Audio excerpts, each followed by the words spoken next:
The White House has denied reports that President Donald Trump asked fired FBI Director James Comey to pledge loyalty to him. Press Secretary Sean Spicer rejected U.S. media reports that the president sounded out Mr. Comey at a private White House dinner in January. According to the New York Times, Mr. Comey said he would offer the president honesty, but not loyalty. Mr. Trump has faced a backlash for dismissing Mr. Comey on Tuesday. The FBI probing parallel congressional investigations into alleged Russian political meddling, and whether any Trump campaign officials colluded with the Kremlin, have dogged his young presidency. The search for a new FBI director is beginning on Saturday, with 4 possible candidates being interviewed by Attorney General Jeff Sessions. In Friday's daily briefing, Mr. Spicer refused to comment on questions about whether Mr. Trump had been making surreptitious recordings in the White House. Mr. Trump tweeted hours earlier that Mr. Comey had better hope there are no tapes of their conversations. Mr. Spicer denied the tweet was a threat. The president has nothing further to add on that, he told reporters repeatedly when pressed by the Post. The tweet speaks for itself. However, Mr. Comey believes if there is a tape, there is nothing he is worried about, a source told CNN. Mr. Trump's comments provoked fresh comparisons between his administration and that of disgraced President Richard Nixon, who famously recorded conversations, speeding his downfall during the Watergate scandal. Why is Watergate in the news again? The top Democrats on the House Judiciary and Oversight Committees wrote to the White House on Friday demanding copies of any recordings. John Conyers and Elijah Cummings' letter noted it is a crime to intimidate or threaten any potential witness with the intent to influence, delay or prevent their official testimony. Donald Trump was reportedly unhappy with how his press team handled fallout from Tuesday's decision to fire Mr. Comey, so he's taken things into his own hands. Boy, has he. First he gave an interview that essentially undercut all the arguments White House officials, from Vice President Mike Pence on down, had made to paint the Comey sacking as an operation conducted through normal channels. Now he has taken to Twitter in earnest, spraying a barrage of allegations, accusations and aggressions against Democrats, the media and Mr. Comey himself. In sports terms, the strategy could be described as flooding the zone, launching a ferocious, full-out assault to overwhelm an opponent's defenses. In this case, Mr. Trump has the media scrambling to decide which story merits the most coverage. Is it the details of the Comey-Trump dinner and the president's hints of secret tapes? His threat to cancel press briefings? The Oval Office visit by a Russian entourage? Perhaps, as Mr. Trump suggests, the real news is the tentative trade agreement between the U.S. and China on beef and poultry products. When everything is a big story, nothing is. At least, that's what Mr. Trump may hope. Mr. Comey has declined an invitation to testify to the Senate Intelligence Committee next Tuesday. President Trump told NBC News that Mr. Comey requested the one-on-one dinner, but the former FBI director reportedly maintains it was the president who invited him. Mr. Comey had said he was uneasy before the dinner, according to former Director of National Intelligence James Clapper. He told MSNBC on Friday that he had spoken to Mr. Comey before the White House meal. The FBI chief had confided he was concerned it might compromise his Trump-Russia inquiry, said Mr. Clapper. Mr. Trump has said Mr. Comey told him 3 times he was not a target of the FBI inquiry, fueling accusations the president was interfering in the investigation. Still chafing at media coverage of the firing, Mr. Trump tweeted on Friday, "Maybe the best thing to do would be to cancel all future press briefings and hand out written responses for the sake of accuracy." Mr. Spicer said the president was a little dismayed that his press team's attempts to give out information were being turned into a game of gotcha by the media. Mr. Trump made the point more forcefully in an interview with Fox News by threatening to hold the press briefings only once a fortnight, with himself at the podium. "Unless I have them every 2 weeks and I do them myself, we don't have them," he said. "I think it's a good idea. First of all, you have a level of hostility that's incredible and it's very unfair. White House Press Secretary Sean Spicer on Friday denied that President Trump asked former FBI Director James Comey to pledge his loyalty to him.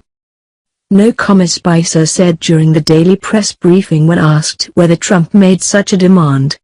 The president wants loyalty to this country and to the rule of law. Spicer would not reveal further details about Trump's conversation with Comey over dinner on January 27, a week after he took office. The New York Times reported Thursday that the president asked for Comey's loyalty multiple times during the dinner. Comey reportedly refused to assent to Trump's request, which reportedly irked the president. The then FBI chief only pledged honesty, the Times reported. Many believed the loyalty pledge to be inappropriate, given that the FBI director is supposed to be independent from the White House. Trump offered a different account of the dinner during an interview this week with NBC News. He said Comey requested the dinner and that the loyalty pledge did not come up. However, CNN reported Friday that Comey was not the one who asked for the dinner meeting. Trump said he asked Comey during a meal whether he was under investigation as part of the FBI's probe into his campaign's alleged ties to Russia.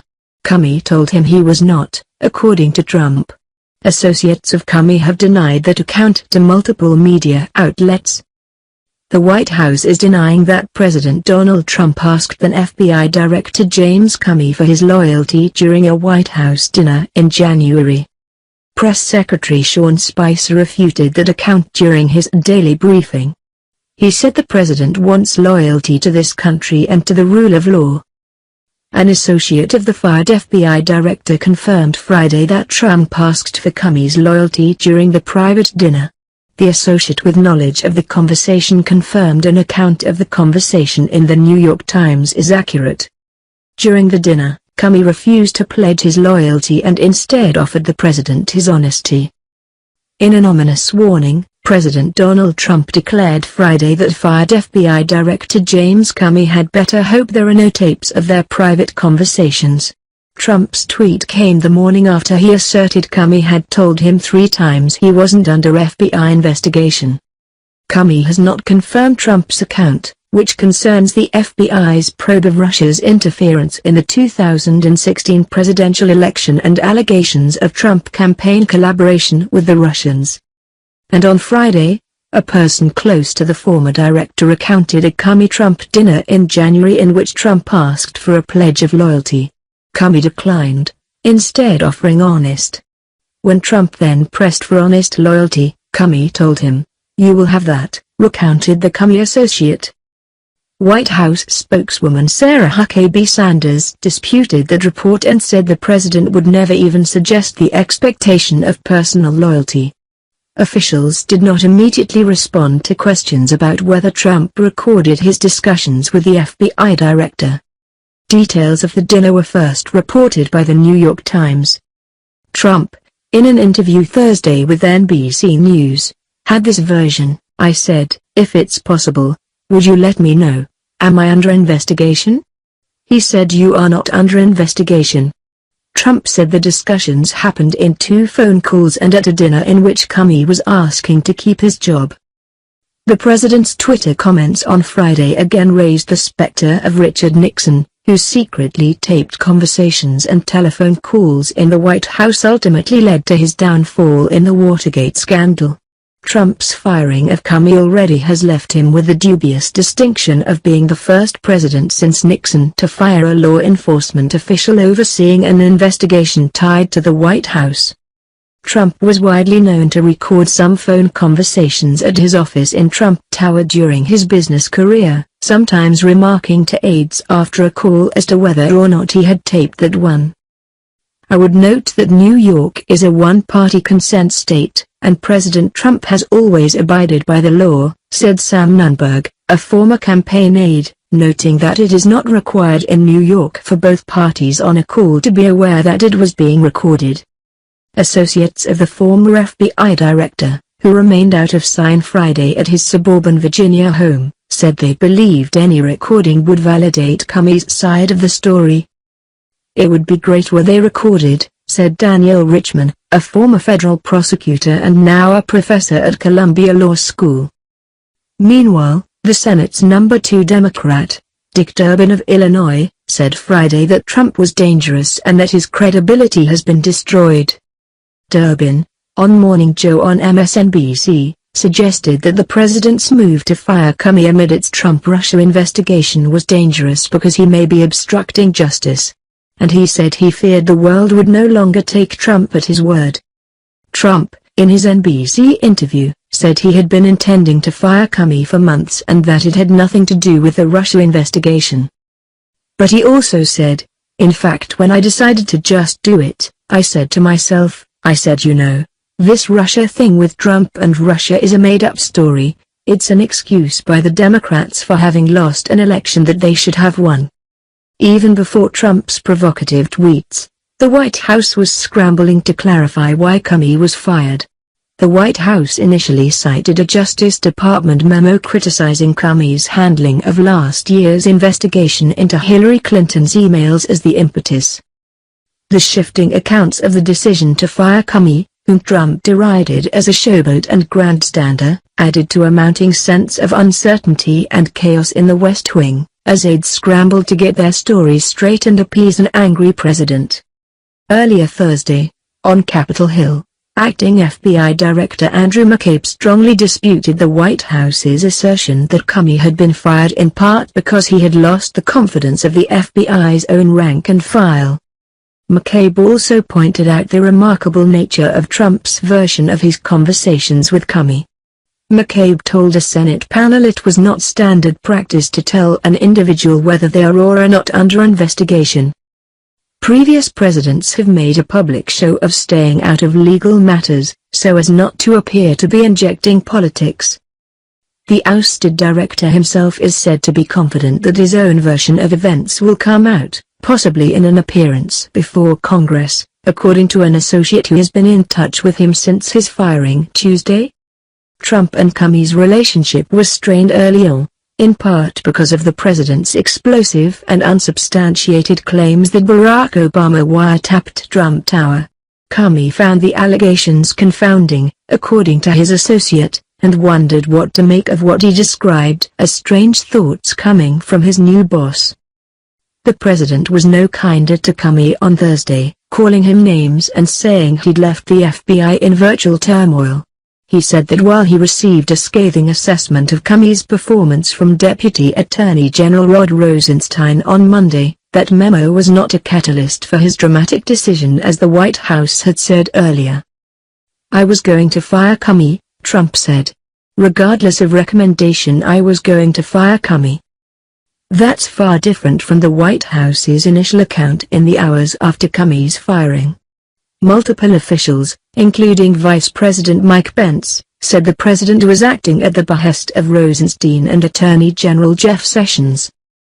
The White House said Trump is weighing options for replacing Comey, a decision that could have broad implications for the future of the Russia investigation. Some senior officials have discussed nominating Representative Trey Gowdy, the South Carolina Republican who ran a House committee that investigated Secretary of State Clinton's actions in connection with the 2012 attack on a U.S. compound in Benghazi, Libya. McCabe characterized the investigation as highly significant and assured senators that Comey's firing would not hinder it. He promised he would tolerate no interference from the White House and would not provide the administration with updates on its progress. "You cannot stop the men and women of the FBI from doing the right thing," he declared. He said there has been no interference so far,